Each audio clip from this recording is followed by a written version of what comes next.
Do'stlar, pul zarur bo'lib qoldi. Xullas bitta uyimiz chiqib qoldi. Srochniga remonti bo'lib turgan holatga shu turish to'xtatib qo'yildi. Xullas pul zarur bo'lib qoldi, sotiladi. 2 xonali, 2-qavatda joylashgan, davlat xizmatlarining shunday yonginasida joylashgan uyimizda video obzorini ko'ramiz. Bu videoni o'tkazib yubormanglar. Narxini oxirida aytib o'tib ketaman. Narxi kelishtirib beriladi. Ko'rishlaringiz mumkin. Kirishimizda o'ng qo'l tarafimizda mehmonxonasi hisoblanadi. Uning yonida ko'rishlaringiz mumkin, spalnisi bo'ladi. Hojatxonasi, yuvinish xonalari отдельно bo'ladi.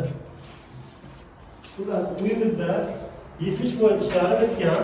Xullas, ko'rishlaringiz mumkin, bu balkon hisoblanadi. Do'stlar, mana ko'cha tarafdan operator ko'rsatib yuboring, mana most bu. Bu tarafimiz davlat xizmatlari. Puli zarur bo'lganligi uchun bu videoni qilishga qaror qildik. Xullas, do'stlar, narxiga keladigan bo'lsak, narxi 320 million so'm. Srochni bog'lanib, bosib oladigan joyi. Bizani kuzatishda davom eting. Obuna bo'lmagan bo'lsangiz, tezda obuna bo'lib qo'ying.